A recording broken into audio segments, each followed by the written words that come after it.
little bit about Roseanne's background. She was the chief financial officer on USS Slater over in Albany for many years. And then they stole her away and took her down to the USS Kidd, where she was the executive director of the Fletcher-class destroyer USS Kidd down in Baton Rouge. And then we have since sold her back. Nice. Very good. Roseanne? Hi, welcome to all of you to the coffee hour here, and hopefully we'll get started with that pretty quickly. As he said, I am in the historic ship business. I've been in that for about 25 years, and that's how I kind of worked in, found my way into this organization, kind of always been involved with it one way or another, working on historic museum ships. In case you don't know, there are 10 museum destroyers throughout the U.S. Tin Can Sailors supports those through the grant program, and they are all doing reasonably well considering, getting through COVID and all the shutdowns and all these things and taking care of holes. USS Kidd is in the shipyard right now. State of Louisiana stepped up to the plate and provided funds for a trip to the shipyard to repair the hull and do a whole bunch of other things. So she will probably return to Baton Rouge in 2025 sometime. While she's gone, they're also working on her cradle and birthing space in Baton Rouge. So that's all river dependent. The river has to be low enough to work on that. The Sullivans out in Buffalo, I'm sure you all heard about the Sullivans' difficulties. They went down at their pier, but they are hoping to get to a shipyard in 2025. September is when they're hoping. They've got an awful lot of work to do because they have to move a cruiser and a sub in order to get the destroyer out. And then they have to dredge the channel too. So a lot of things going on in that part of the world. You have our reunion coming up in New Orleans. Hope you're all at least thinking about maybe going. Deadline's coming up to register, and should be a really good time there. Do you have any questions for me while we're waiting? Why'd you choose the ships, the Navy? It was very, how did I get into the historic ship industry? I was at LSU in Baton Rouge, and I was working on an MBA in graduate school, which I completed, got on time. And I saw an ad in the campus newspaper one day that said, "Come have fun in the sun, be a tour guide on the USS Kidd." And I thought, well, I could use a part-time job, so let me go see what that's all about. And I walked on board, and that was it. Loved ships after that. There was no turning back.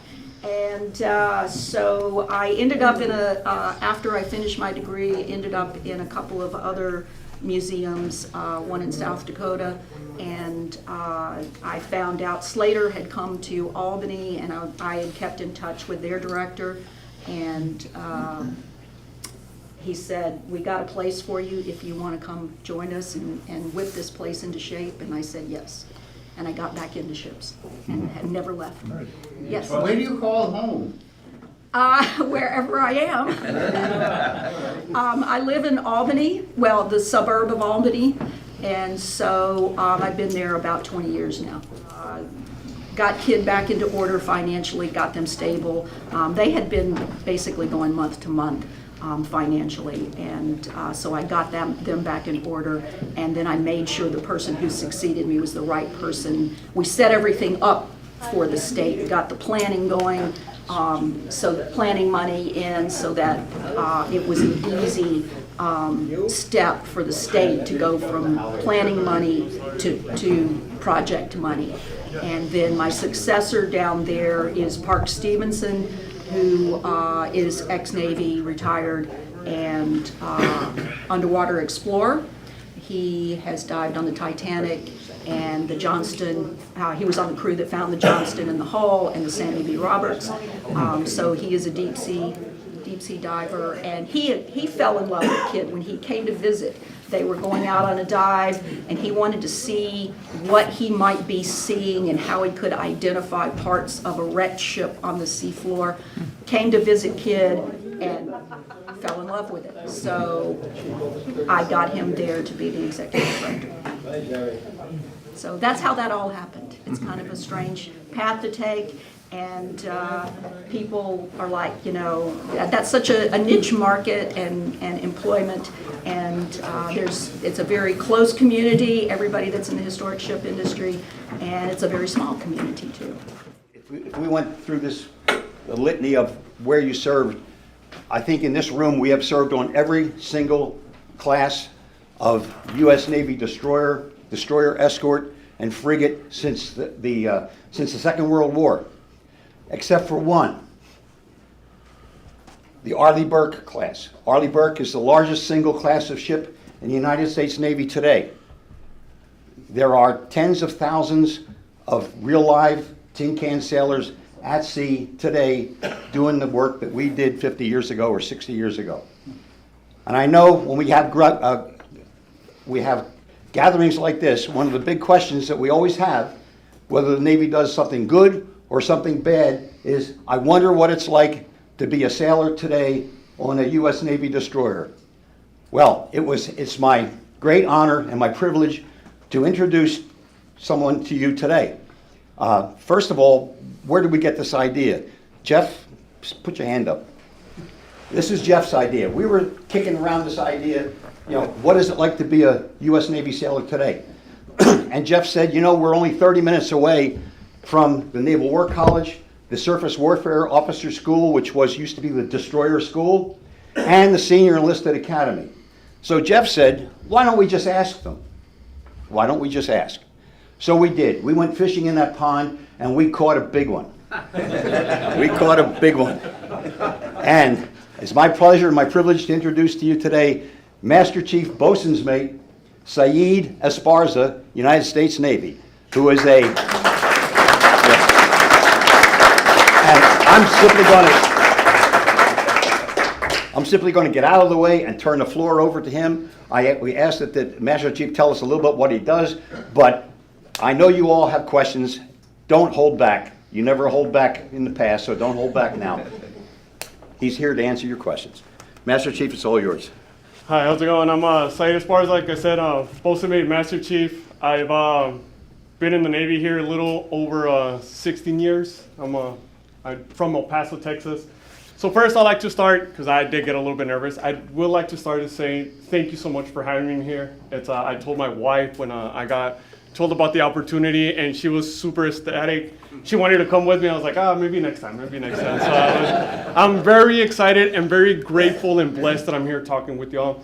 And I am very transparent. I know what I know, and I don't know what I don't know. So if I could answer the questions as best as I can, and some of them, like maybe I'll word on the non-skid or at the grapevine, right, how we used to call it, maybe what I would know. But I am from El Paso, Texas. My first ship was a frigate. It was right before they were decommissioning, so that was one of the last ships that we had, where it was mainly male. All the enlisted were male, and we only had 2 officers. So I got to experience that for a little bit for my first 5.5 years. And then I went to Kauai, Hawaii for shore duty. And on the DDGs, we have the Aegis, the Spy. So in Hawaii, they were bringing the Spy, the Aegis, to shore. And they were certifying over there so we could strike the missiles or be ready for any missile attack from like North Korea. Instead of having more ships out there, it'll be less DDGs. And we could have like a base in Poland now where we could monitor it without having a ship. So I was out there when they certified that. That was a unique experience. And then after that, it's when I went to my actual DDG. So DDG 91 USS Pinckney, Arleigh Burke class in San Diego, California. And I was there. I was the operations DLCPO and obviously the deck LCPO as well. And then right after that, I came to Virginia and I joined the amphib side. So I was on an LSD. And then finally, I've been here in the Senior Enlisted Academy for about 6 months now. So we're getting used to this nice New England weather where Virginia was a little bit more humid. Texas was very dry. So we're liking the 4 seasons over here. It's beautiful. We're loving it. My wife's loving it. We're a little bit nervous about the winters. I heard the winter gets a little rough. I've never had the winters like this, so we're excited to experience that as well. But yeah, for the Senior Enlisted Academy, it's been a unique experience. Right? As we may or may not know, back in the day, they made the Senior Chief and the Master Chief ranks as a retention tool to keep chiefs longer than 20 years. But then they start figuring out that they're really only doing the chief's job. They weren't doing any major, like, different jobs as a senior chief or a master chief. So then they started opening billets where they were serving with higher captains and higher chain of command. And then we figured out that most of the chiefs weren't that educated or couldn't communicate with the upper chain. So then the Sea Enlister Academy got created to help reintroduce us back into like school and sharpen up some leadership skills to effectively communicate with the upper chain and effectively lead at a greater level with all the junior sailors as well. So it's been a unique experience working and facilitating with all the senior chiefs, master chiefs, and chiefs at the Senior Enlisted Academy as well. So that's a little bit about me. I'm married. I've been married for a little over 10 years. I got a 6-year-old daughter and a 3-year-old boy. So I'm enjoying being off the ships for right now, dedicating some time to my kids. So yep, that's about a little bit about myself. Do y'all have any questions, comments, or I could just keep going? Yeah. Maybe I can kick it off. Yeah. As you can see, we've got the USS Pinckney on the slideshow. Yes. We searched out here. One of the things I noticed is that you are a member of the ship is part of the Desron 23, and you see the symbol for Desron 23, the Little Beaver Squadron, and that happens to be the very famous squadron from Second World War, Arleigh Burke Squadron. So there's a connection there. But my question is, we've seen a lot of really good news about the Arleigh Burke class in the Red Sea, shooting down Houthi missiles. And can you tell us a little bit about what it's like to go to general quarters aboard an Arleigh Burke today? What kind of walk your way as a Master Chief Boatswain's Mate? What would you be doing today aboard an Arleigh Burke, aboard the Pinckney, for example? Yep. So on board Pinckney, we had our 3 main repair lockers. One was like way forward by where the bow of the ship is, and then our main biggest repair locker was by the mess decks. And then we had another repair locker that was back aft underneath the flight deck of the ship. So from what I understand, when the USS Carney was out there at the Red Sea, when they were shooting down the missiles, everybody rogered up, and we will all shut down the ship, lock everything down, set zebra, right, main deck and below, shut all the hatches, just in case an attack does happen or we do get hit. It doesn't spread. We compartmentalize, that's a big word for a bosun mate, okay? It's a really big word, but I got it out, stumbled through it, got it out. So we could absorb as much as we can and save as much of the ship as we can as well. So that's how like the general quarters looks like. We do have the 32 cells in the front. We can't really see it on the front of it, of the ship, that's where we launch the missiles, a vertical launching system in the front, and then we have the other cells, about 64 cells in the back, and that's where we have all the rockets. So when they shot, I don't know exactly which one in the front and the back, but that's how they would shoot down. So we would have all the airstrikes. We would have the Tomahawks as well for like underwater, so the A rockets that go down into the ocean as well. So it's a pretty unique system. The USS Pinckney just got out the yards, the availability right now. Them with like a total of 4 Arleigh Burke class ships are having these new renovations being done. So the Spy, Aegis got iterated. So Spy is mainly for all the air contacts. It's a very insane system. They're used on the DDGs and they're used on the CGs as well, mainly. For missile defense. And then they also came up with the new Slick 32, which is the electronic surface warfare for detecting all the emissions and the radars and being able to like contact them as well. So the Navy's throwing billions of dollars to the DDGs. I mean, it's one of the more biggest assets that we have on the defensive side as well.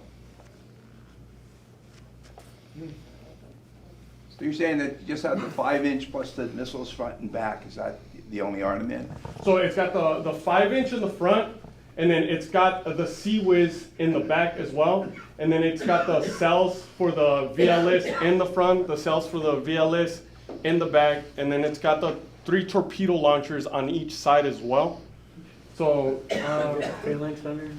like right in the middle, it's got the torpedo launchers, so you can actually, yeah, it's got them off to the sides on midships for the, right here, up here. Oh, okay. So they launch as well, and then the 5-inch And then back aft, we have the Sea Whiz as well. And then we have the Mark 38 weapons, the guns down here on each side as well for all the surface, more of the surface context as well. Yeah, so they're equipped. And then we have the stuff that I was talking about with Aegis, with the arrays. These are the huge arrays, right? And those are mainly for the air attacks as well, to detect like any air contacts, any air missiles inbound. And now they generated it, upgraded it, and then, I mean, I don't remember exactly the mileage that it detects, but it just literally, it detects it, and the weapons go to it, and it connects with the whole Aegis. It's just, it's crazy. The technology is just insanely advanced right now. And that's how they were able to detect that in the Red Sea. Yes, ma'am. Sir. If you were going back to sea tomorrow, what would you choose as your duty station? Me being a bosun mate, I would probably go. I would try to get on the flat tops, the LHDs, like the mini carriers that have a well deck. Because unfortunately, I'm not with the DDGs. I'm not a FC, or I don't get to have the fun on like pressing the buttons or shooting the guns. You know, I'm on the DDG. I'm mainly just refueling it and anchoring it and making sure that my guys are driving it and doing the lookouts. But I'm not too involved with that, so. I would go to an amphibious ship because I get to, with the LSD, I was able to like work with the Marines and launch the Marines and bring them in the well and launch the helicopters with the Marines and the Air Force and the Navy as well. So I would love to go back to an amphibious, bigger class of ship. Thank you. Thank you. Yes. Do you still have, Okay. I'm sorry, do you still have something called Circle William set up where you can secure the entire interior of the vessel from the outside air? Yeah, so Circle William, and I'm glad you brought it out because I'm almost positive it happened at the Red Sea because they closed everything, all the ventilation inside, which the Arleigh Burke class, they're so newer, it's still airlocks, they still like compressed everything inside. So yes, they still have the Circle William. Yes, sir. While you're standing up there, could I get you to lead us in the pledge of the American flag and for our officers Yes, around the country and for the state of Israel? please. My For mistake. the state of Israel. All right. All right. You want me to stand over here? Pledge allegiance to the flag of the United States of America and to the republic for which it stands, one nation, under God, indivisible, with liberty and justice for all. And maybe a minute of silent prayer for all our American soldiers around the country and for the war at the state of Israel.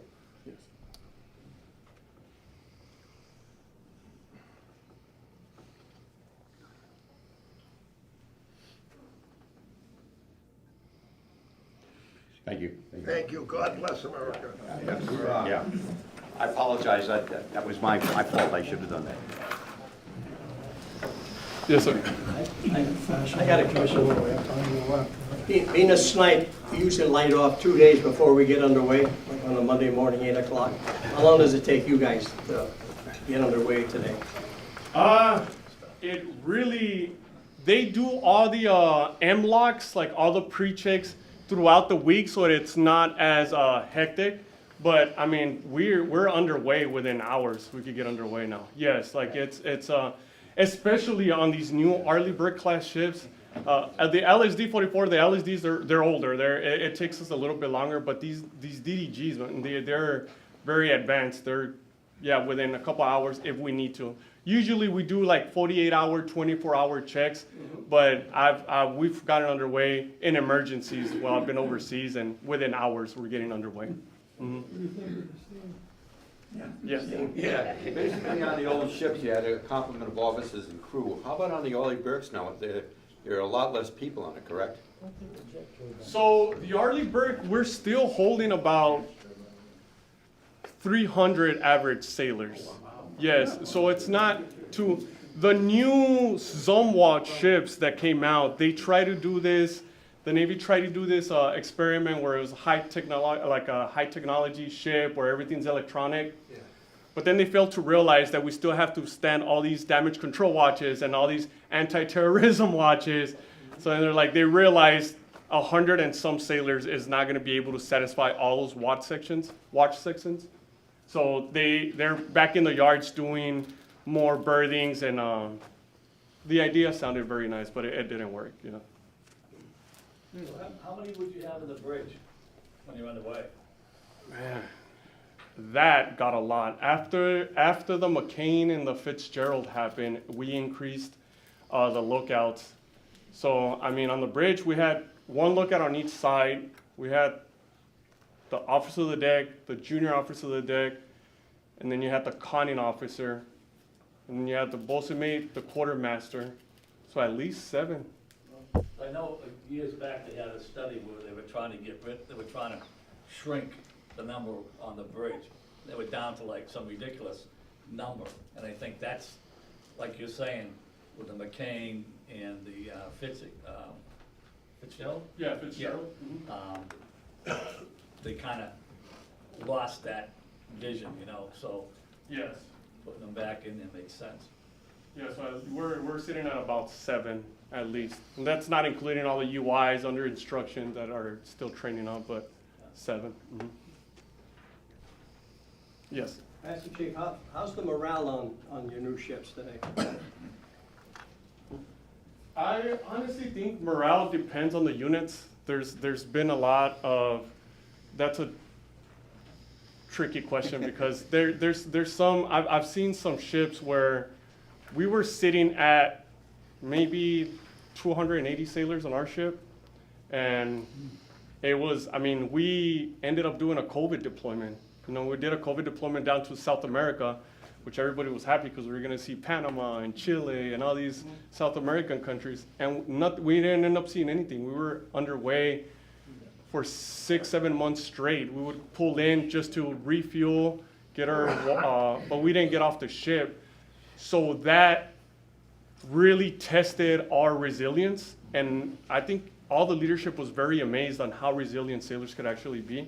And the morale was really good. It was very, but now with, I don't know if you heard what happened with the Baja Burchard, that it got a fire and we lost it. In port, more DC requirements were stood up, which made the duty sections collapse a little bit more. So now on duty, every ship was averaging about 6 days. You would stand duty in port. Now most ships are standing 3-section duty, 4-section duty year around, and then still deploying. So that has really taken a toll on the sailors and their mental health. It is very hard. I mean, we're working about now at least 60, 70 hours a week, not including the duty now because of the extra hours. So it is getting better, a little bit of the retention, so hopefully it helps. Yes, sir. A lot of COs seem to be getting relieved these days. You don't get any information except for they've been relieved for cause, blah, blah, blah, blah. It's in the interest of the Navy for this person, blah, blah, blah, blah. It seems like we have leadership for like the Master Chief, the Senior Chief.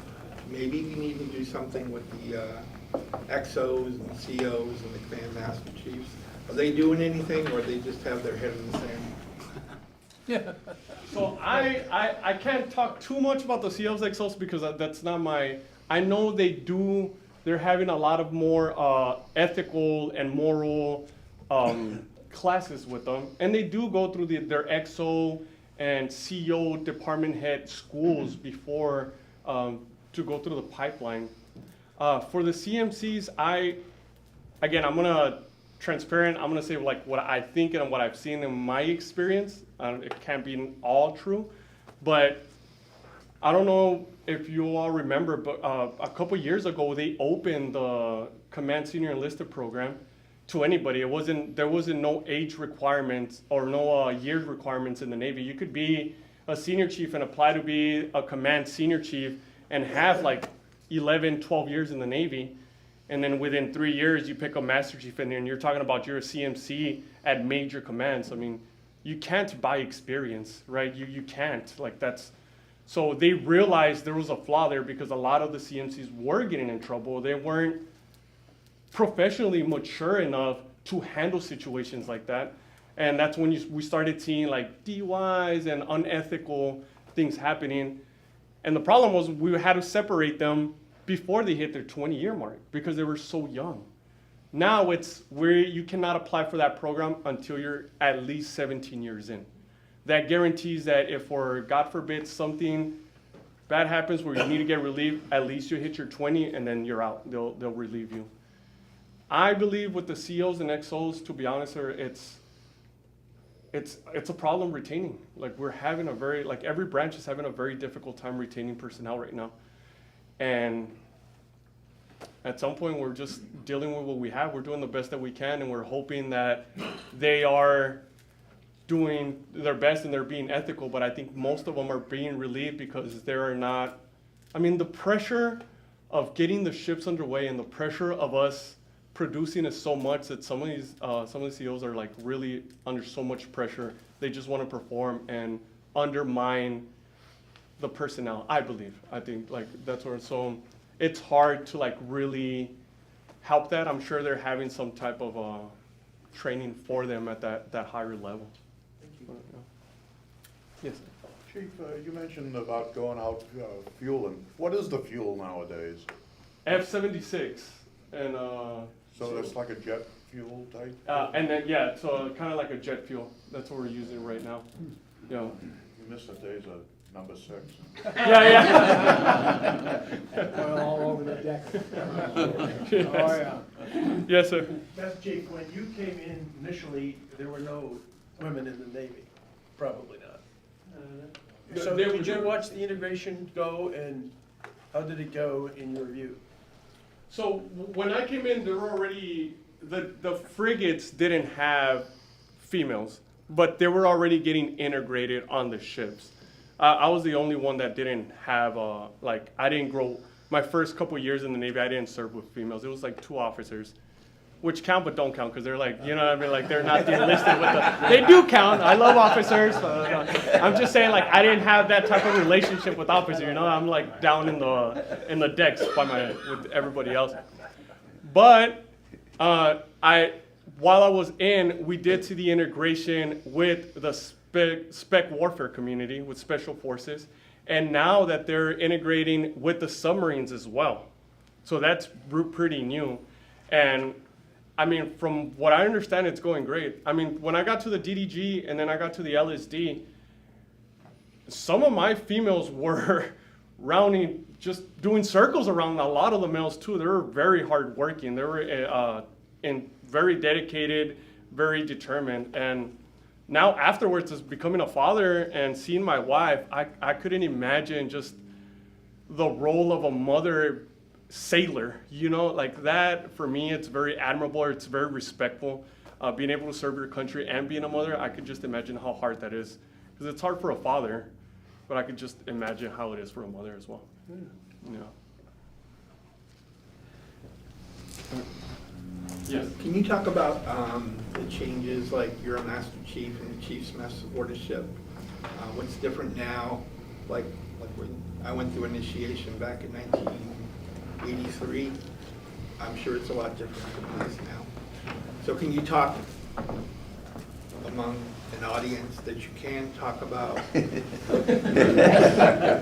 what the changes have been? But they definitely don't beat the shit out of you anymore. No. Yeah, that is true. That is true. They got rid of that. So, yeah, I made Chief 7 years ago. So 2016 was when I came in. I came in the mess when I got tested, tried, and accepted in the Chief's mess. But from then on as well, I think 3 years later we had COVID, and then I don't want to say it got watered down, right? But it got more to where it's less about drilling them physically and like really just like kind of like playing games. It's more of like, okay, we're studying, teaching. We're not doing like the fundraisers that much anymore. It's not, so it's more guided to like a teaching classroom kind of environment in a way. But I will say that dynamics for the mess has changed a lot because, as I said before, we are struggling a little bit with retention. A couple years ago, we had the Perform to Serve program. It was like in 2008, 2009 that came out. And that's when we were trying to downsize as a military, just in general, right? So they did all these programs, and it ended up kicking out a lot of senior first classes and a lot of very good second classes. And I strongly believe that those were the next generation of chiefs that should have been serving right now, that we missed like a generation of chiefs and senior chiefs that should have been in the mess right now. And since we gapped that, we had to put people in, so we advanced a lot of younger chiefs, senior chiefs, master chiefs earlier, right? And like I said before, you can't buy experience, like some of that wisdom has to come. So the dynamic in the mess, now I've seen it change where a lot of the chiefs are very young. So it takes like a lot of the senior chiefs and master chiefs to really mentor them and guide them and help them more than a typical, chief would be, right? Because, once you put on anchors, you're expected to be the technical expert and everything. So I think that dynamic has changed. Mm-hmm. Yes, sir. Yes, what are they offering now to re-up as far as the different rates? For Monetary re-up. Yeah, to like stay in or like, Yes. or if you're undesignated. Either way. Yeah. So I came in as an undesignated sailor, and I just chose bosun mate because I was already working with deck division. So I was like, man, I'll just, God chose me to be a bosun mate. That's what I did, right? But now it's getting harder. It's getting harder to. Now the Navy is kind of like I'm just putting you where I need you more. So it's a little bit less. Say unless you're a very hard worker and you have very good evaluations, they're just gonna pull you, and then. Right before you hit that 10-year mark, if you are in a very advanced, highly demand rate that requires skill, right? You got the gas turbine technicians, gas turbine electricians, everybody that's involved with the AGES, the FCs, FCAs, like all those rates that translate very good outside the military, they try to keep them in. So they are throwing a lot of money at them. But once you hit that 10-year mark, they kind of like figure out they already got you. So yeah, there's really no bonuses after that. They're like, all right, well, if you don't want to stay in, that's fine. I already threw enough money at you. What's the amount of money they throw? Man, it varies, but I know some of the FCAs, they're throwing at them at least $60,000 to $70,000 bonuses. The sonar technicians, they're throwing about $40,000 to $50,000. The engineers, because the engineers can get jobs anywhere too, they're throwing about at least $40,000 to $60,000. How long would they have to re-up to get that? They would have to do additional. It varies as well from 4 to 6 years. So that they can make sure that they get them to the 10-year mark. Yeah. I mean, they're getting their money. 60 grand, the minute they go, I'm gonna stay in. They spread that out over. So yeah, they have those options where they could give them like a chunk of it and then they spread the rest of them out. But yeah, I've seen it too where one of our engineers, he did it and then was like, no, I want to get out. I don't want to do it anymore. And then they had to like pay everything back. But yeah, they give them like a good chunk up front, or they could choose to spread it all out, or give them the chunk and then like spread the rest of it out throughout the years. Mm-hmm. Yes, sir. What's basic pay for a recruit now? What's basic? For a recruit? How is it for them? No, money. The last number I saw was $1,700 a month. For an E1? That kind of makes sense. And when I compare that to the 78 I got.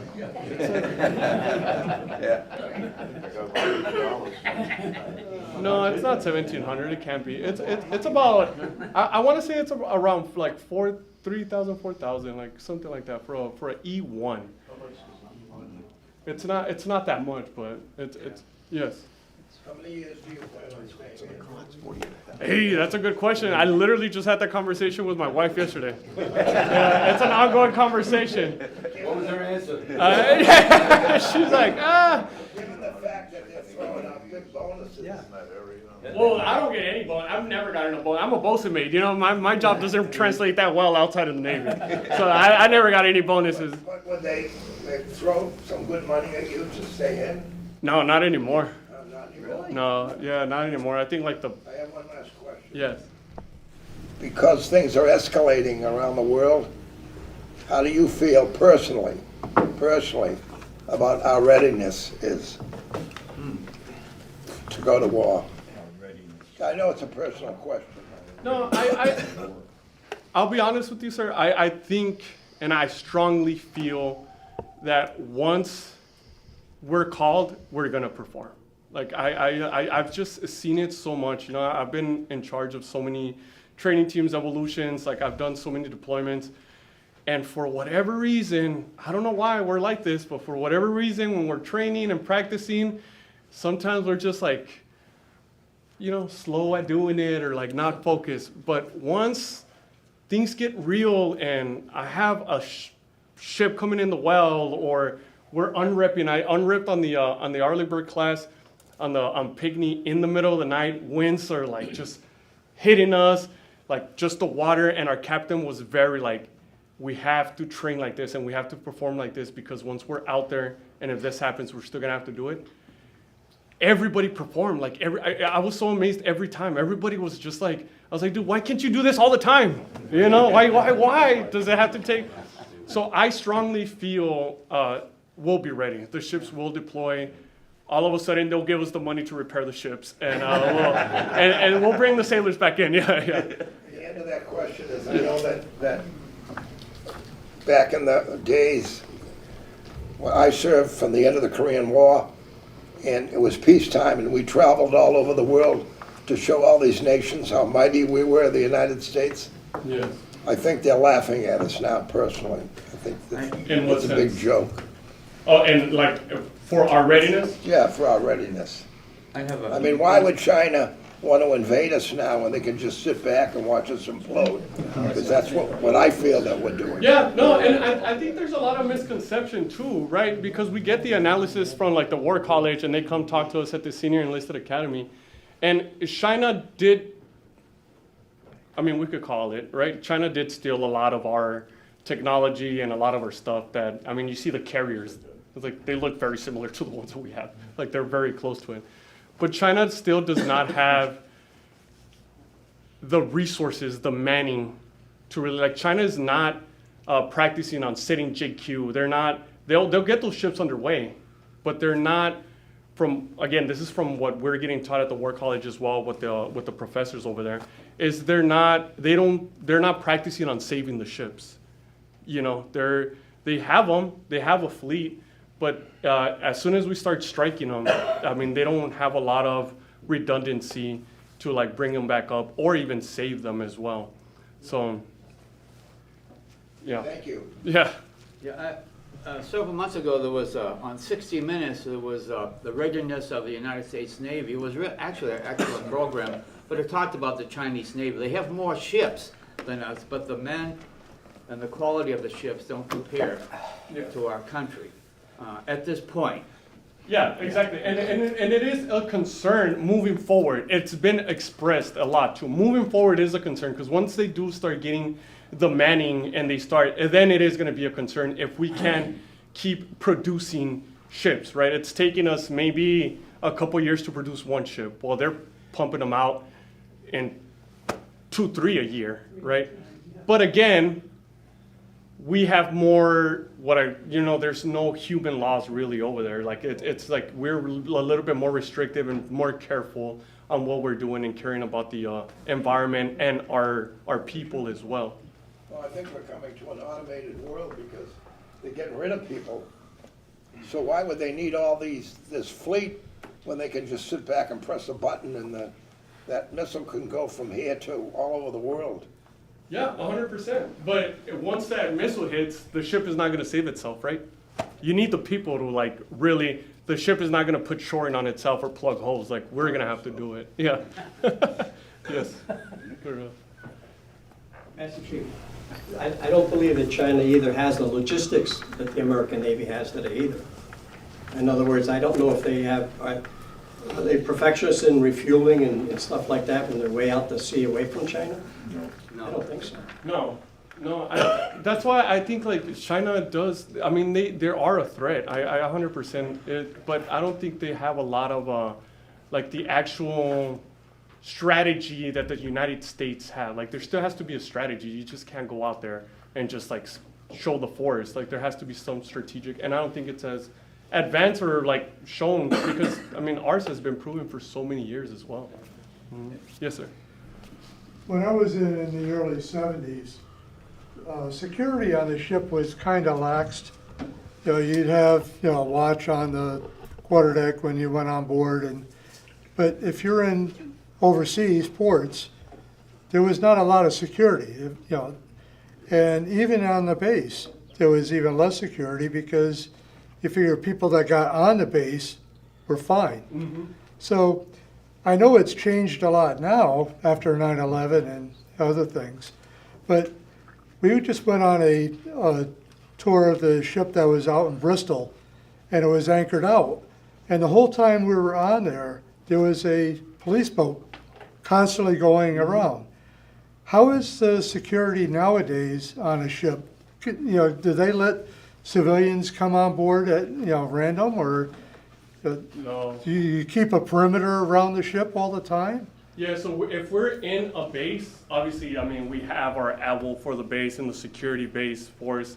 On the ships right now, we'll have a gate guard, which has an M9, and then the other one has an M4, checking the IDs before you even get on the actual gate. So you come on base, you get checked, and then before you enter the gate to the ships, you get checked. And then once you're coming on board the ship, you're getting checked as well.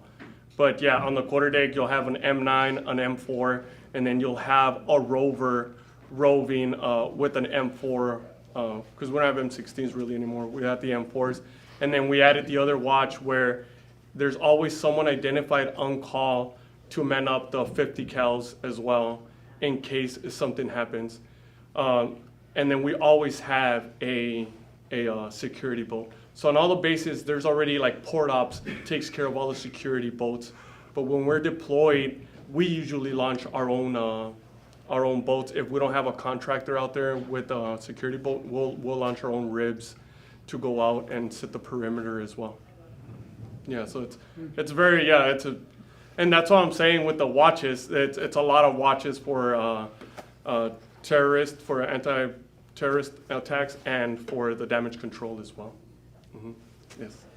How about telling us what Liberty is like in Westpac and the Mid now? So the Westpac, it started getting a little bit better. I don't know if we heard like all the incidents that had happened with the Marines and sailors a couple years ago on Westpac, but Westpac is getting a little bit better. I think the last Westpac deployment was in 2017.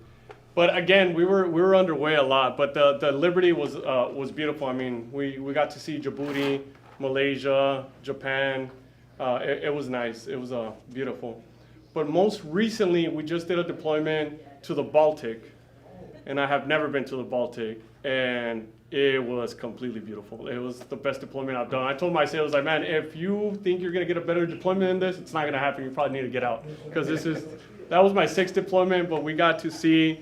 And we're doing we're trying to get for NATO as well, right? All the partnerships and just sailing around. So yeah, we got to go to Spain, we got to go to Sweden and Poland and Finland. It was, oh man, those are beautiful countries. I told my wife if I had a superpower, I would love for her to see what I see through my eyes, you know what I mean? Since I can't take her to all those countries over there. It was beautiful, it was a great deployment. It was awesome, yeah. Yes, sir. I got an interesting one. How does the Blue Jackets feel today about the uniforms? Where we used to wear the camis, shirt, dungaree pants. Today you go like, sometimes you're in blues, not blues, I mean like a blue decoration. Yeah, like that. And you go to gray, and then you go to, how do you keep straight with that? Navy just loves, just more money, and just another way to make money and sell his uniforms. So now they're coming with another uniform. Yeah, yes.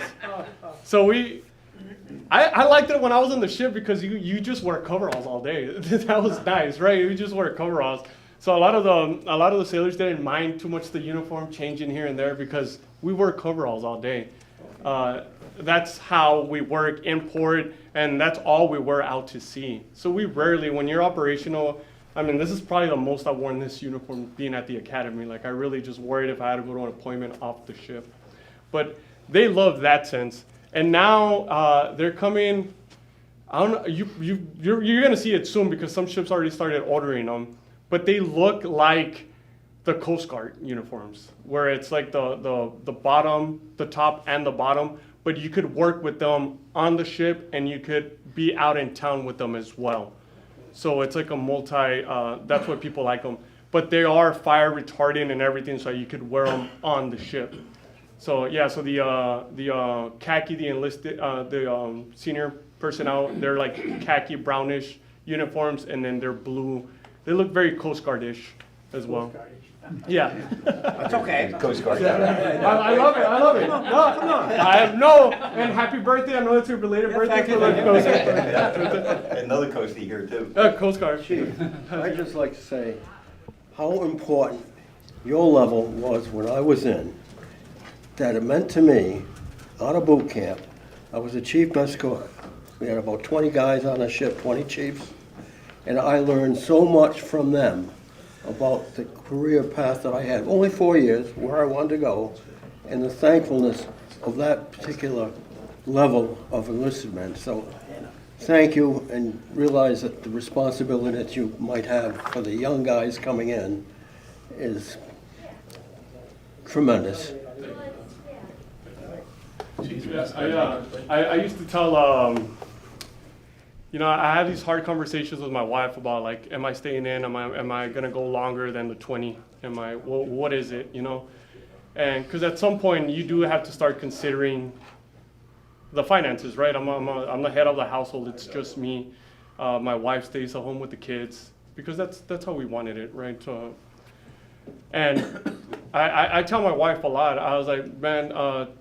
The most rewarding part of my job and me for myself is being able to impact other people, having that ability, right? And that's why I take it very personal as well, because I could impact it positively, but I could also impact it very negatively as well. And I've always understood that it's always been bigger than me, right? Because I felt like that when my chief was leading me. And for a lot of us, that's our first father figure that we have in the military, you know? So just being able to be part of this and be part of those experiences, I mean, you can't put a number on it. You can't put money on it. It's just priceless, and it's been a very beautiful and blessed career. Yeah, thank you. You ever thought of going for warrant? So funny fact, I got picked up for warrant. I had to decline it. Yeah, I submitted a bosun package, and it was when I was coming off the ship. But when you're in the ships and operational, you know, you're just like going on it. Sometimes I look back on the ships and I'm like, how did I do all that? Like, how did that happen, you know? And I got picked up, and I was blessed, and I was grateful. And I was supposed to commission here in October, actually. But sometimes the money is not worth the family, you know. My little girl is 6 years old. She's all her life. For 6 years of her life, I've been deploying underways, going on. So, and then she started getting to the age where she's, you know, she's expressing her little emotions, and she's telling me she misses me, she loves me, and now I got this job at the SEA, being on shore duty, being able to relax. I've seen my wife, her anxiety and her stress levels are lower because I'm more available, you know. So I think it's worth me holding off on that and just spending time with my kids and my family. Just for our own sake as a family before I go back out and start deploying again. So it was just fortunately or unfortunately, it wasn't the right time. But yeah. Good for you. Good, yeah. Thank you, sir. Yeah. Question. Yes. Just on your uniforms, you say you're going to be changing again. Are you having to pay for them, or are they issued to you at expense of the military? Yeah, so these won't change too much. It was mainly the ones for the coveralls and the other ones. But no, we pay for them. Yeah. So every year they give us the clothing allowance. Okay. Yeah. So it's about I don't want to. It's a couple hundred. Yeah. But you know that no one uses for their clothing allowance. Everybody uses no one buys the uniforms with them. But yeah, so that's how they justify it. It's like, no, I'm giving you clothing allowance. You gotta buy them. And I was like, but those new ones that are coming out that look like the Coast Guard, and I meant no disrespect to the Coast Guard. It was just to get a frame of reference, right? On the ships, since they are changing them and they're used for on the ship, they pay for them and they give us those. If you want to buy extra, that's on you, but they'll give you your like 2-3 sets as well, because they give us our coveralls. I don't have to buy my coveralls. I have to buy like my uniforms that I wear off the ship. Mm-hmm. Hey, Chief. Yes.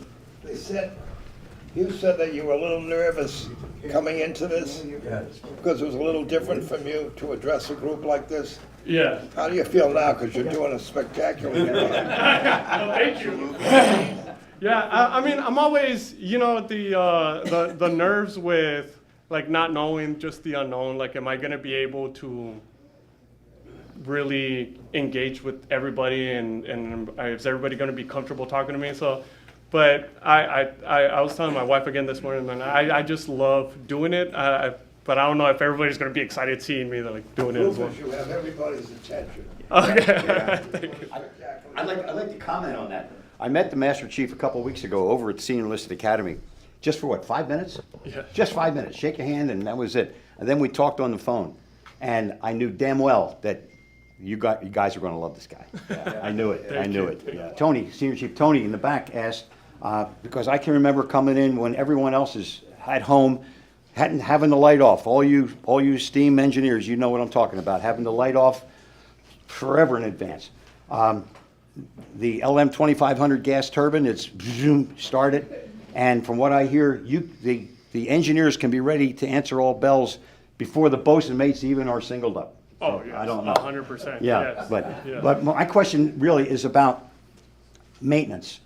How much maintenance, not just engineering, but maintenance throughout the ship, can be tackled by the crew itself, and how much must you put off for contractors and shore establishments?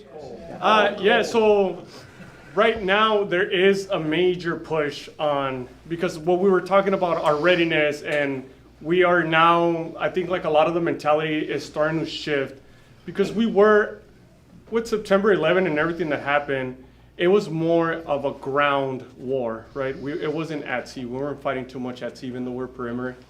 So a lot of the focus got taken off the Navy, and a lot of it started spreading into like the maintenance and repair and troubleshooting. We started depending on a lot of the contractors on coming on board and helping to fix our stuff. Now we're trying to shift it drastically to where we are more self-sufficient.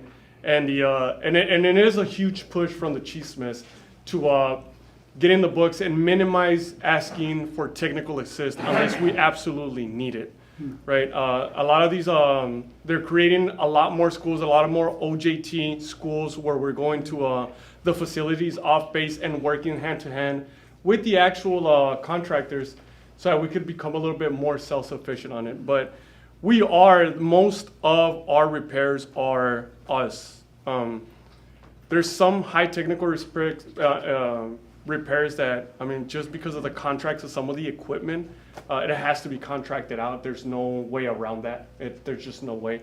But for the most part, they're trying to make it more to where we could troubleshoot more so that we don't immediately have to call out. I mean, because we're talking about some of these contractors are flying out from all over the country and then all over the world as well, right? On the Arleigh Burke, I think we had the newer boat davit that was a slew and arm davit, and then the contractor was from Germany. Like, we had to like fly him in. So we're talking about, if I couldn't figure out with my A gang, with the auxiliary chiefs, how to like start bringing it up, I mean, it would be like weeks before I could get it up and running.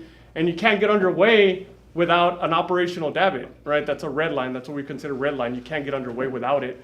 So the little things like that started becoming a little bit more common. So now the shift is on paying more focus on giving the maintainers more to work with. Good, thank you. Reduce the yardbirds. Yes. I've seen The comments yardbirds. on social media, just about the appearance of the ships. They come in, there's a lot of rust, they look nasty. It's like, where are the bosun mates? How come we're seeing rust and everything else on the ships? What's your... Yeah, I hit a phone right Yeah, they tell us, man, our ships, I would always tell my bosun mates and other deck seamen, I was like, man, the ship has to look good. That's a straight representation of us. Like, and it'll reflect on how the ship is doing. I will tell you though, it has become a little bit more difficult to get and acquire the paint sometimes. Like it's they came out with this new, I don't know if you heard about it, where now they try to do this new method where it's this new paint and you're not supposed to paint over it or nothing. You just like scrub it, like and clean it off. Man, that takes forever. Like you just want to paint it, right? But the resources and the money, it's just extremely hard to get. But it's not only that. It's a lot of bosun mates and a lot of BMCs and their deckhands not being out there involved with it. So yeah, I'm part of a bosun mate community page on Facebook as well. And man, you should see it. You know, the bosuns and the BMCs and BMCMs are like, yo, why are you guys? Because some of these guys, I mean, I get it. Maybe you're returning rusted, but some of these guys are leaving rusted. I was like, bro, the integrity of the ship, like you're just it'll start eating against the hull. So it has been a major push as well. I did see those articles where it's just like we're not taking care of our ships. But yeah, we're trying. We're trying. It reflects on the Navy and the command as well. Yeah, exactly. Yeah, poorly. It's all about the money. Yeah. Being a shellback of the 60s, are they, did they curtail any of that, you know, they still, are they making a little less, you know? Yeah, they definitely changed it. It's not as intense. On the frigate, there were still, you know, I remember this, and I tell the story to the young sailors, that won't happen anymore either, right? We had an aviation, AO1, right? He was an AO, and he, for however reason, like he lost all of his toes. And he just, yeah, he could still walk though, but he lost all of his toes. And when we were going through the shellback ceremony, like they were making the shellbacks like kiss the nub, kiss the like his foot. And I was like, bro, there's no way that is possible anywhere anymore today. You know, that was probably like one of the last ones that I was like, bro, that's not happening. But it was an all-male ship and it was a smaller ship, so you got to wait with it a little bit more. But yeah, with the shellback ceremony, they're still fun. They're just not as like, they're not gonna humiliate you. Yeah, as gross, yeah. But I mean, we do have to take into consideration, we do have females now, so a lot of that stuff doesn't fly. You gotta be very careful with like, there's a line that you gotta separate yourself. Yeah. Are you a shellback? Oh yes, I did already 3 deployments, South America deployments. We were passing, I've crossed the Panama Canal endlessly, so yes. When you're deployed, you still have an ombudsman at home, and who takes care of your families at home? Yeah, so we still have an ombudsman. We try to have a representative from the officer side, and we have a representative on the enlisted side, preferably a chief spouse, a partner from the chief's mess, just because it keeps the communication a little bit better and more professional. But yeah, we still have, the Navy is really, we're really having a hard time as well sometimes to get an ombudsman because it is a very demanding job and it's literally just volunteer. So I think they're starting to look into that as well a little bit more because I mean that's a full-time job. Being an ombudsman, it's a rewarding job, but it's a very intense job. You're on call 24/7. But yeah, we have 2 of them. Yes. I know 68 to 72, we gave snail mail a good name because it took forever if you're in the Med to get anything back and forth, you know, Fleet Post Office to hear when you're going to hit the oiler to get a mailbag. Mm-hmm. But so do they have allocated times for, I mean, with the internet and email and everything else today and FaceTime for you to contact family? Oh yeah, I mean it's because of the size of the ship and how many people are out want to get access. Yeah, no, it's. I mean, I could imagine how much it's changed since back then. I mean, even you know, even in 2008 when I came in on the frigate, we still had. I'm sure you guys had payphones like on the ship. Like we had a payphone on the ship still, and we were like calling. And then once I went to shore duty and came back, I mean, no, like the sailors were ordering from Amazon and like the Amazon packages were coming in. I was like, what is going on? Like literally. Things were coming in like it were kind of like at home. I mean, not as fast, but no, yeah, it is very fast. I mean, I think I would venture out and say more when you're in the Med and on the on the yeah, on the West Packs, because we have more cargo ships out there. In the in South Pack, we don't have cargo ships really down there in Monterey. But oh yeah, it's I mean, it's to the point where even still when I came in, and I'm not that older either, right? But when I came in 2008, 2009, we were still depending on a lot of care packages that my mother would send me. Like our parents would send us our care packages. I'm sure we could relate a little bit, right? Yeah. Now from what I see from them, they don't really depend too much on the care packages because they could order everything on Amazon and it just gets there. It's just very. My mom used to like feel those.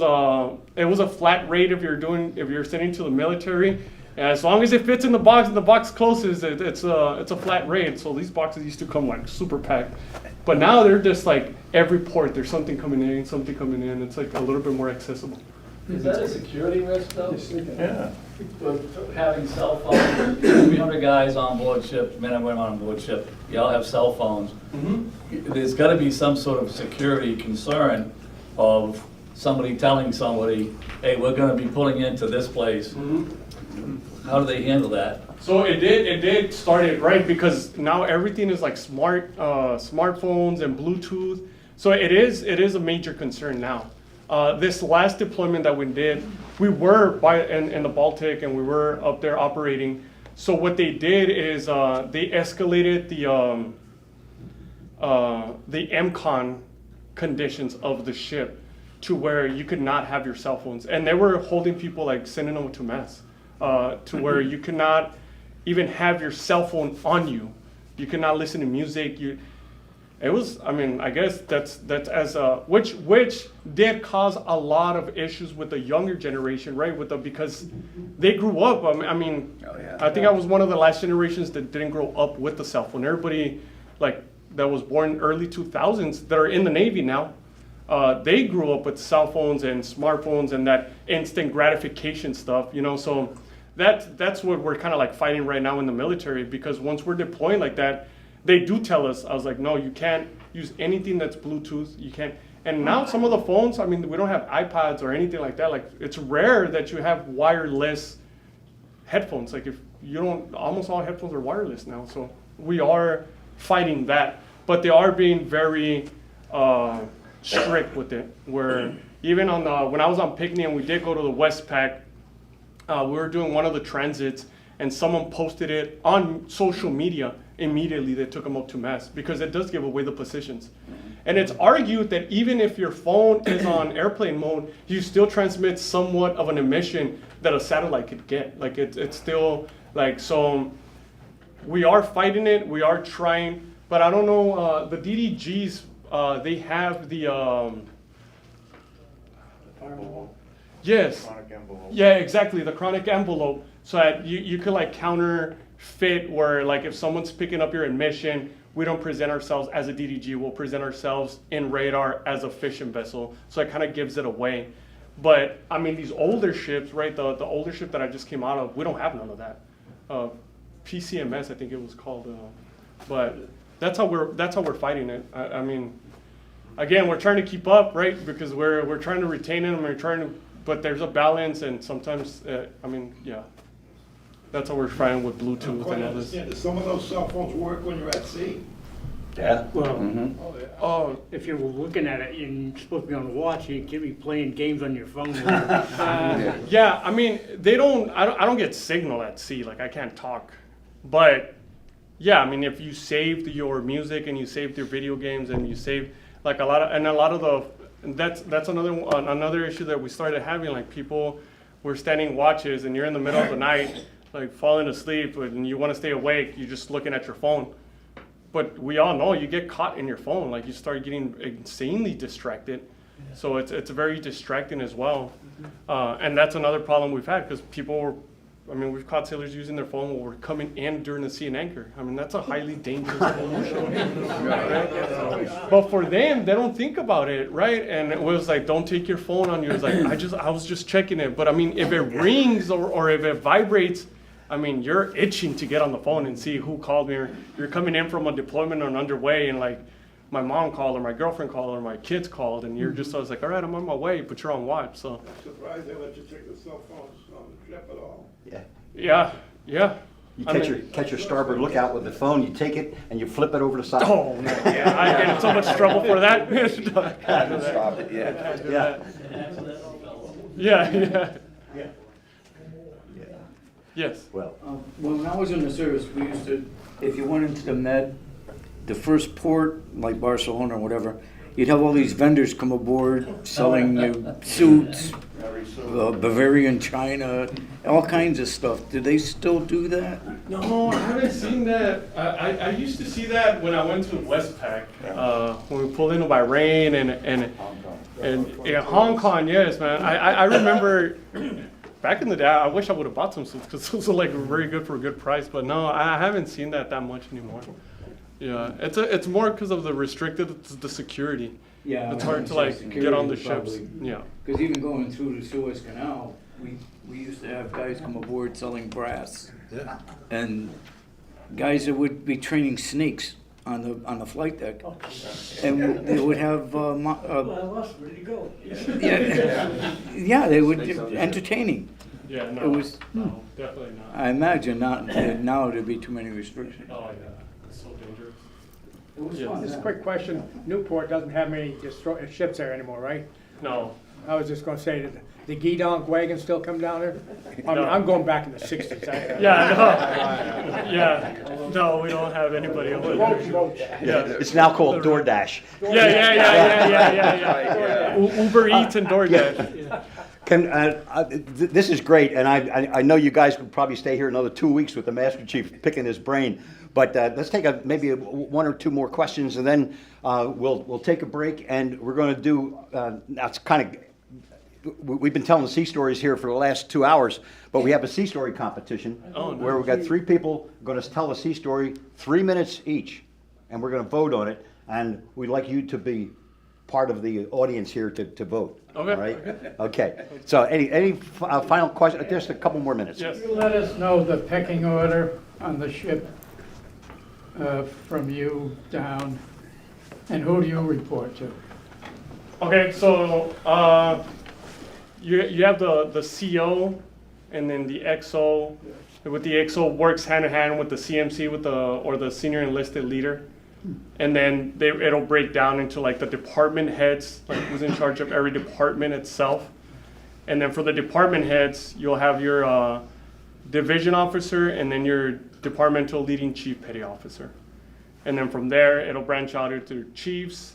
And then your first classes, second classes, and then all your E4 and below. Mm-hmm.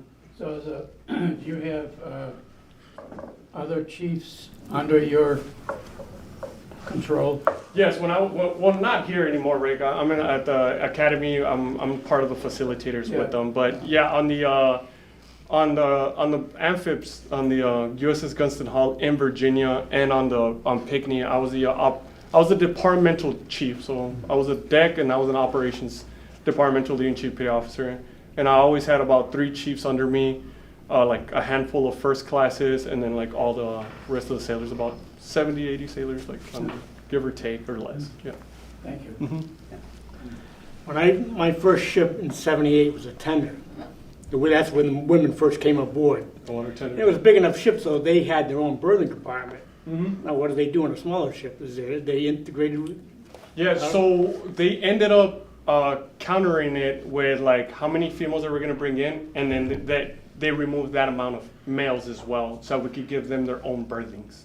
They have their own head and everything? Yeah, so they have their own berthing, their own head, their own, so yeah, they started taking out, I think the DDG had 2 female berthings.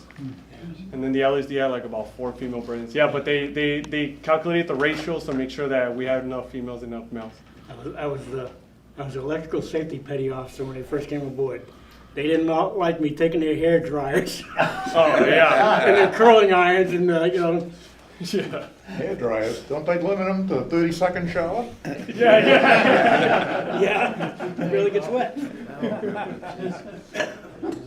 Yes, sir. What's CIC like, and do they still have a rate, or do they have a new rate as opposed to a operations specialist or radarman? So we do have IC men. IC? IC? Oh, CIC. He's saying CIC. Oh, CIC, the CIC, Combat yeah. Information Center.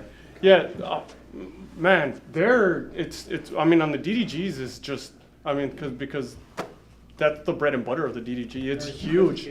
Yeah, but they had where you have the TAO, the technical action officer, in the front, and then the SICWO next to him, and then the warrant that's in charge of CIC, the OS warrant, and then in the back you had all of the air and subsurface, so the STGs, and then on the side we had all the surface, all the OSs, so all the surface detecting radars, and then off to the other side we had everybody that's working with Aegis itself, with all the air strikes, and then in the corner we had the CTs that would work on the electronic warfare for the electronic signature of the ship, and then on the other corner we had the FCs that were for the Tomahawk, the strike missiles, because we had Tomahawk missiles for striking ashore as well. So it's this man, it was huge. I got a Gunston Hall and there was like 3 or 4 radars because it's an amphibious ship. You don't need all that. But man, it was like the DDG is just a state of the line. It was beautiful. It was crazy.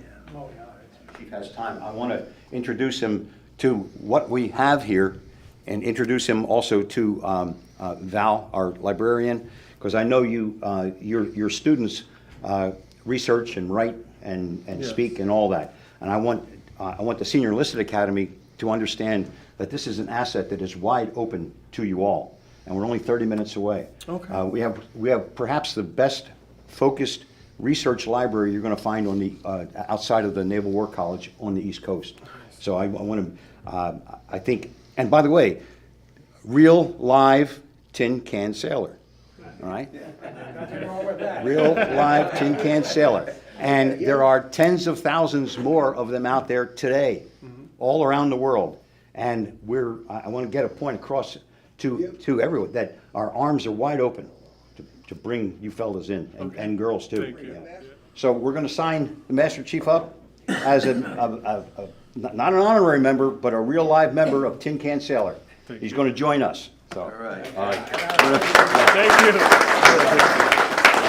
You gotta judge these sea stories. What we do is, last time we gathered, we got 3 names for people who said that they would do a sea story today.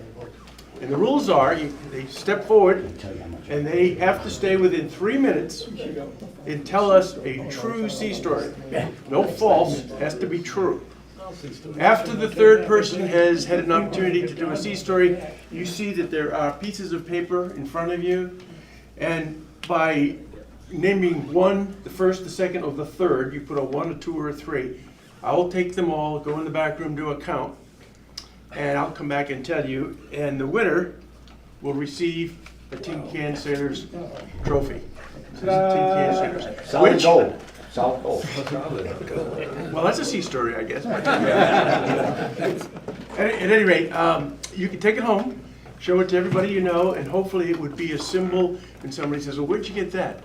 Well, from the museum, when I met with the guys and the girls. All right. So that's what we're going to award to our winner. So, the first one up, Dick, you ready? You have to bring that back though, right? 3 minutes. Yes, just bring it back. I just want to say, how do I identify with you guys before I start? I served on a small unit, big by Coast Guard unit, about 200 men, in the North Atlantic, with World War II armaments on it. Okay, now, just picture this. This is my sea story. It is 1962, a year after Arleigh Burke retired from the Navy. And it's Cuba. And there are Fletcher-class destroyers down there, and there are Gearing-class destroyers down there. And I happen to be on the lonely Coast Guard cutter. We had a 5-inch 38 Mount 51, Hedgehogs, 2 quad 40s, and K-guns, but not depth charges because of our message. We were maybe 50 or 60 feet shorter than our sister Navy ships. I'm right out of boot camp, few months. I'm in Mount 51, enclosed, 9 people. If anybody's been in that, it's crazy. I was a fuse setter, and I swear I didn't have the training I thought I had. I sat in a little cubby hole with earphones on, and was tied into fire control central, whatever you called it in those days. And our first exercise was a Navy plane pulling a and all of a sudden, bang, bang, bang, bang, bang, probably 9 or 10 shots. If you've ever been in an enclosed cordite, smell, stink. And then all of a sudden, the gun captain yells down, "What are the fuses set on?" Safe, no anti-aircraft explosions. First class gunner's mate comes after me, scared the hell out of me. His name was Kelleher, fellow Irishman. And from there, I was demoted to hot shellman. I had to learn the total gun mount that night. And let me tell you, I put up with a lot of abuse, but it was good for me. Now, I have 2 tags on this. One tag is, the government was nice to my family. I was there, a pair across from me was my cousin Jimmy, was a second-class personnel man in the Navy, and then my cousin by marriage was a retired, he was an active aviation chief bosun mate with shore duty. That Sunday, we got together and had lunch. Tag number 1. Tag number 2, many years later, 60 years later, I'm on a wonderful cruise with all that stuff going from Los Angeles to Hawaii. And they had a veterans meeting. Let's see if you've ever been on that. And I went there, and once in a while there's a coastie, there's a good mix. There were 2 other coasties there. And one of the coasties, called me over, and we started, as you know, you can't keep your mouth shut when you see somebody else. And I told him that story. And he started smiling, a little younger than me. And he said, "I served with Kelleher. He retired at E9 gunner's mate," which is not too many of them in the Coast Guard because of the numbers. I get back to the stateroom. My wife said, "How'd you make out?" "Honey, you wouldn't believe it. 50 years after that incident I told you about, which it bored her to death when I told her, I said, I ran into somebody who knew Kelleher. And she looked at me, she said, "Honey, it's not 50 years, it's 60 years since 1962. So gentlemen, it's great to be here with my peer, and Chief, you just kind of light it up to me. If they're ever going to go after, if it ever gets that tough for recruits or anything, you got a field them out here to pick." Thank you.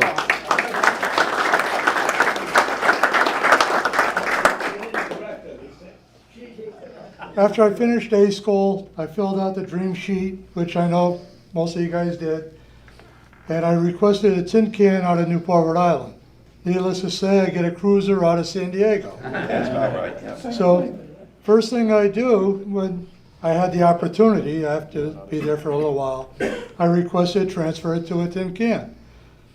And we were on the gun line off Vietnam, and they said, "Well, you have orders to go to the Miles C. Fox, to go to Clark Air Force Base. From Clark Air Force Base, fly all the way back, get to Rhode Island, go in and check, where's the Fox?" "Well, the Fox is on the gun line off Vietnam right now." But they said, "Since you just came back from the gun line, we'll give you a month over on the Purdy in Fall River." So I had family right here in Somerset. So it worked out great. That's all I did was for a month, I just reported in the morning, checked my orders, I'm gonna wait for a month anyway. So I didn't have to do any watches, nothing on the Purdy. End up eventually, after a month, go all the way back, get to Subic, watch this rusty tin can pull into port. I mean, it looked like shit. It was all rusted all over because they just came back from the gun line. Well, I get on board and talk to the guys, and they just came back from Haiphong Harbor. And they says, "We just came back, we were cruising with the Chicago. That's the ship I was on." While I was still on the oiler going to Subic Bay, the Miles C. Fox, which I went to, from the Chicago, were in operations together. I could have been highlined directly to the Fox. But instead they sent me all the way around the world because you can't get any farther away from, Fall River than to go out to there because it's 12 hours difference. So they sent me all the way around the world to get to a ship that I could have been highlighting directly to. So in the Navy's infinite wisdom, that's how they work. They send you where the home port is, regardless. So that's my sea story. All right, here's my sea story. If my wife hears this, I'm going to be in deep shit. All right, I'm originally from northern Michigan. Sault Ste. Marie. All right, Crystal Falls. There we go. We were in Gitmo, Ref Tray 1982. It was around Valentine's Day, so we were at the theater and we had $3 worth of Heinekens. Heinekens were 25 cents a can back then. So at 3 in the morning, I decide, what the hell? I feel a little romantic, so I'm gonna call my wife, my girlfriend at the time, who was back here in Fall River, and I proposed to her. So she said, yeah. So I go back to the ship, hit the rack, wake up again in the morning, call her at 6:30 and told her I meant it. So that's it. And yesterday was our 42nd anniversary. Amen. That's it. One or two or three on it and have them pass to the front of the bus up here, and I will collect same. I'm waiting for this next picture to come up, but I want to point something out. When I was doing this slideshow, I couldn't figure out why we're getting there. Okay, why would the photographer do all that? Because of that. That's a 5-inch round caught in the air. That's what the Master Chief was talking about, that Slick 32 modification, and it makes the ship look top heavy. And you'll hear it is right here. These big cheeks out here. Yeah. So the ship looks like it's really heavy, but it's eventually. How many of the Arleigh Burkes, do you know how many are going to get that? 4 of them. Four of them, and it's as advanced as you could possibly get. But by a preponderance of us, losing oneself in the Navy way of moving from station to station, sir.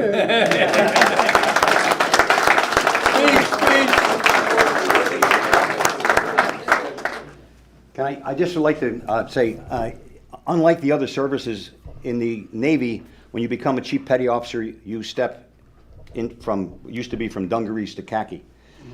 You step into a different world when you become a Chief Petty Officer. So there's a brotherhood of chiefs that goes back as long as we've had Chief Petty Officers, as long as we've had a Navy. So I'm going to turn this over to our own Senior Chief, who would like to take it from here. Yeah.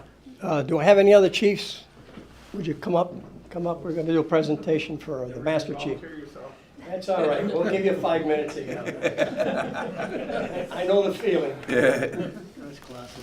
Now, there is one thing I would like to say, and I don't know whether a lot of you folks don't know this or not. Master Chiefs in the Navy, less than 1% become a Master Chief in the Navy in their Navy career. A lot of people don't know that. But just to show you, you're a very special breed. Elite group. So here we have from the National Association of Destroyer Veterans. Can you speak up, please? The National Association of Destroyer Veterans, we have a certificate of appreciation. Is hereby presented to BMCM Esparza, USN, for participation in our quarterly coffee hour of the year, shipmates at the Tin Can Sailors Library Museum in Somerset, Massachusetts, Thursday, August 8th, 2024. Your professionalism, presentation, and particularly your behind-the-scenes description of life at sea aboard a modern Navy destroyer, Tin Can, the Arleigh Burke class missile destroyer USS Pinkerton, DDG-91. We greatly appreciate by your shipmates the old salts of Tin Can Sailor. Bravo Zulu, Master Chief. Thank you so much.